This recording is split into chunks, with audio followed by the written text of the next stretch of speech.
living in darkness, look for the light, cause our fire is burning and they're helping you fight. It's the fire keepers, the fire keepers, fire keepers, fire keepers, fire keepers. Recovery, Bumpin' BG, talk recovery. Fire keepers, fire. Welcome to Firekeeper Recovery. I'm Brant. Jon Camron. I'd like to thank Jon for joining me today for this special podcast. And we'll do a quick check-in. How you been doing, man? Man, I've been doing good. We just got finished doing some training for Wolf Productions for the casino. And,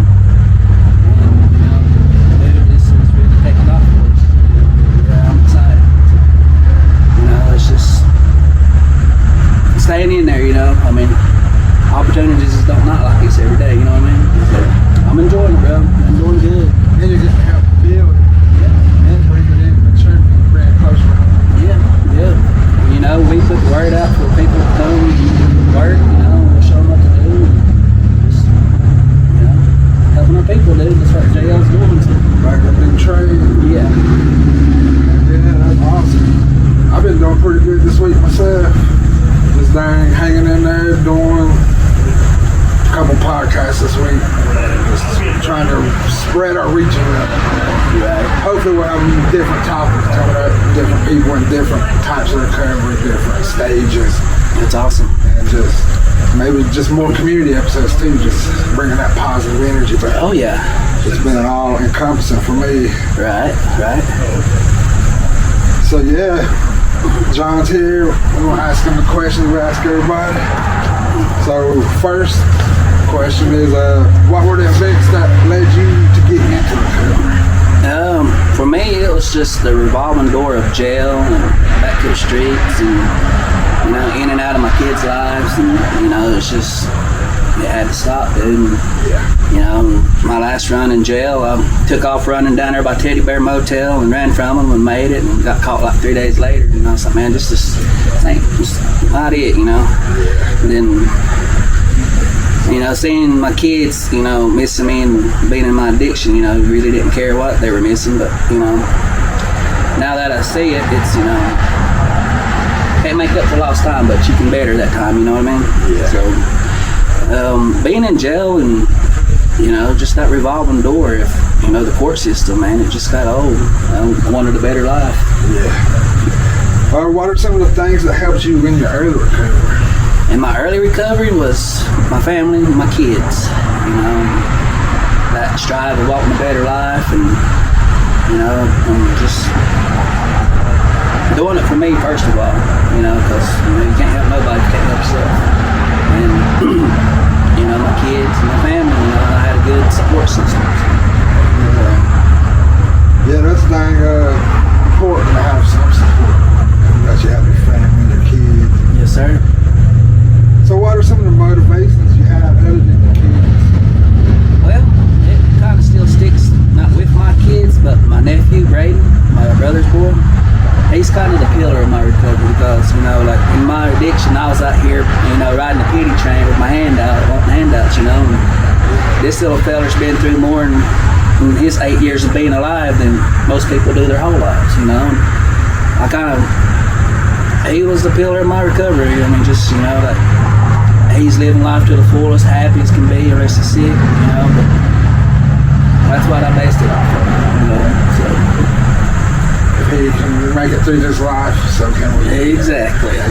If he can make the best out of the situation, we can do it too. Yeah.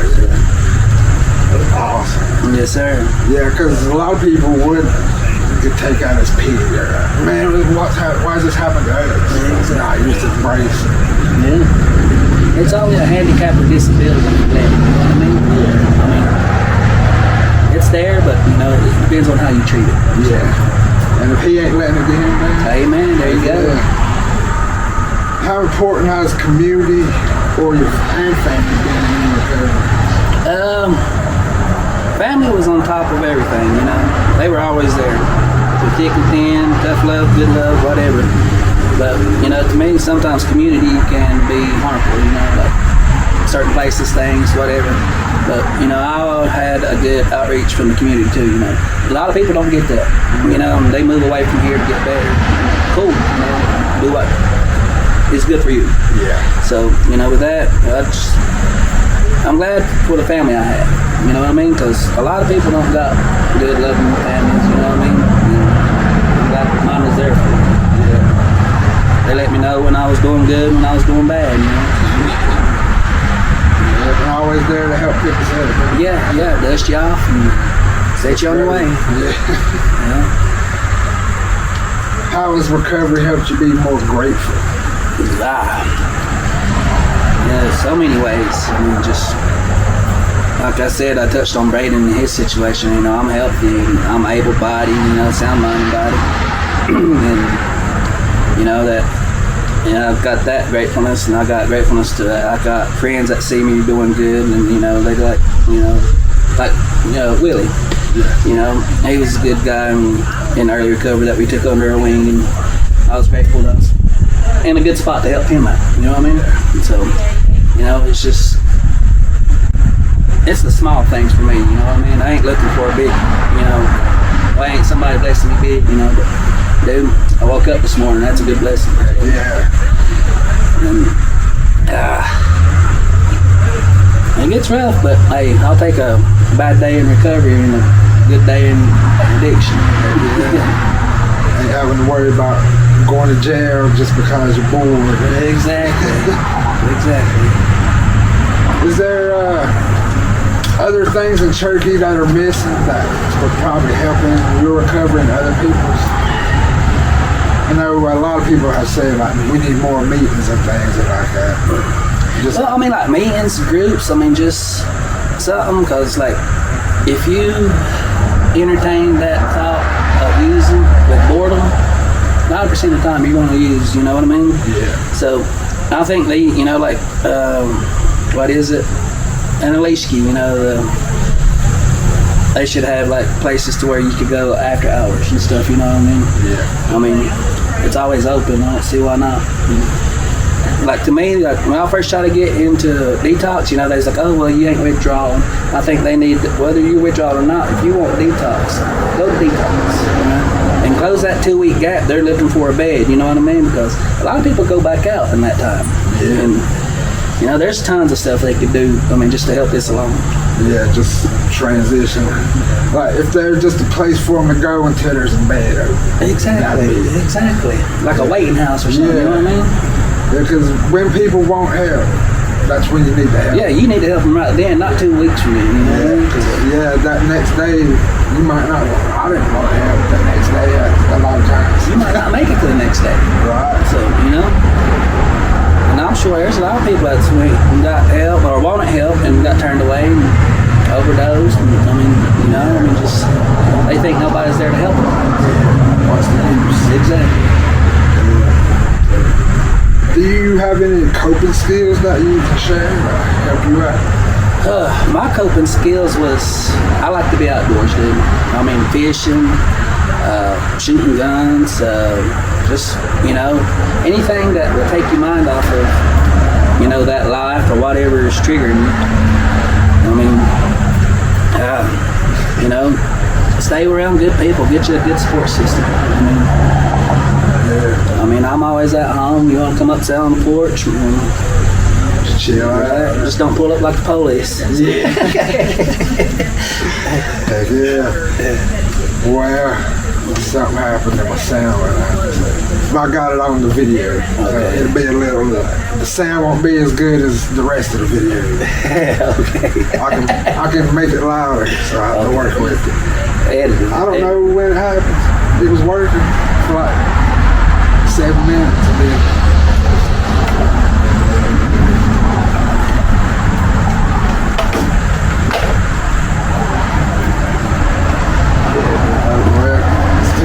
it's not too late. We can always try again. Yeah, we can. Whenever you get back. Are you doing that training down here they supposed to have with tarot? Yeah, we done that this week. All right, that was that. Yeah, that was good. You had a good tournament. Oh yeah, we had 14 of them. Yeah. That was awesome. Are you doing the fire too, or is that somebody else? I believe, I ain't for sure. I think Daniel's still under contract. All right. So I think he's still got a few things that he's got to do. So. All right. Other than that, so what he is learning? He's learning like the putting up stages, or he's learning the whole production, like lights, sound, all that stuff. Yes, sir. When we were going out to St. Louis, we were doing stage production. I mean, from ground up, we done it all, and we got into this training, and it's spotlight operated, like for concerts, you know, big old lights. And we done that, and we done a small like stage setup for lights and stuff. And, let's see, we done some, what is it? Truss building. We built trusses, the big things on top. Yeah, so we do it all, dude. Then you just hoist it up by hand and stuff? No, them big stages, they got them big chain lifts, and each truss has one. Then you build your top on top of the stage, then it lifts it like this. Yeah, it's pretty cool, man. It's a good experience. Yeah, you go to a concert, you don't think all the work that goes in before you even get there. Exactly. Yeah. I thought it was like a little snap together stuff. You probably there a whole day, or get there the night before, and then work all night and day to set it up for just 1-3 hours or whatever. Yeah, then it takes us about 12 to 16 to bring it all down. Wow. Yeah. A lot of hard work. Yeah. But it's cool though, man. You can sit back and look at it and say, look, man, I built that, you know. Beyonce or whoever's dancing on it.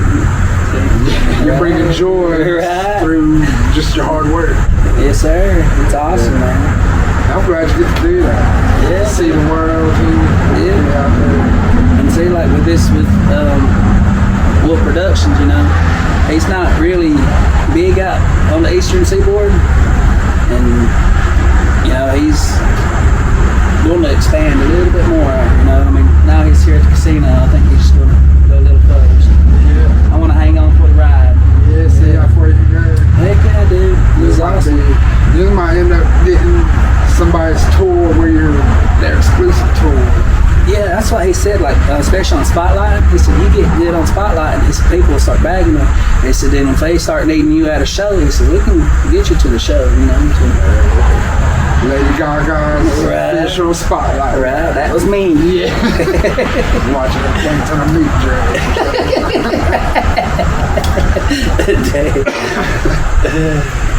But heck yeah, man. You got any other advice for anybody that's thinking about recovery or maybe still in a ditch? Oh man, just if you want a better life, I mean, it ain't going to flop in your lap. You got to work for it, you know. Yeah. But it's worth it. But you know, as an addict, we both know you ain't going to want that help until you're ready. You know what I mean? I mean, I've had family that's been in addiction. Everybody's like, "Oh, you need to go talk to them." I mean, that's all I can do. You know, I can't save them. You know what I mean? But hopefully, you know, they'll hear something that'll lead them to it. Yeah. So just be patient. There you go. I mean, that's one thing that killed me is patience. I don't have patience. You know, I like. If I want it to be better, I want it to be better right now. You know what I mean? You know, not a few weeks or months. You know. So, you know, you just gotta work, son, just like everything else. Work at it. And as always, just be there for when they are ready. Exactly. I mean, don't cold shoulder them because they ain't ready right then and there. Because one day they may reach out and you think they're just, you know, messing with you. Yeah. So. Yeah, but you'll feel it. You'll get them cold chills when they finally do ask you. Oh, yeah. Yes. Or you see them when you're at a meeting and you just see them come in, like, wow, they're trying. Right, yeah. Exactly. It's a start. Yeah, it's the first step's the hardest, they always say. Yeah, that's it. So, I thank you for being here. And you got any shout outs? Anybody you like to just holler out?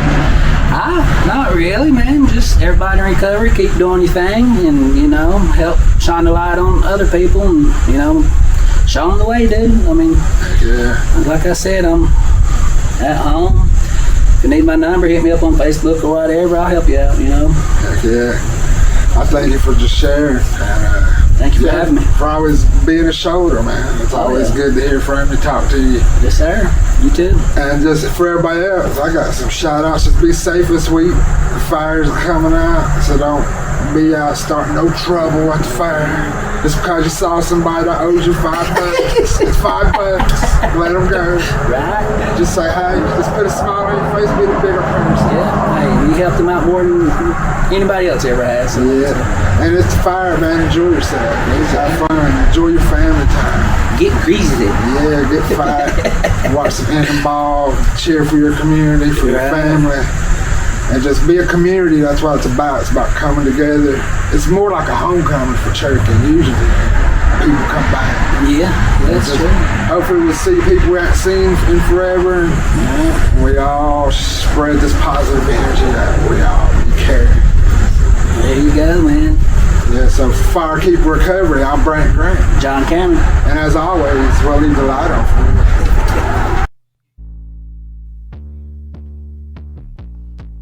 you. Eastern Bay, Cherokee, Firekeeper Recovery. We them firekeepers, the firekeepers, the firekeepers, the firekeepers. Yeah. Coming to you live from the mountains of smoke. Firekeeper Recovery, bringing you hope. If you're living in darkness, look for the light, cause our fire is burning and they're helping you fight. It's the firekeepers, the firekeepers, firekeepers, firekeepers, firekeepers. Recovery, bumping BG, talk recovery.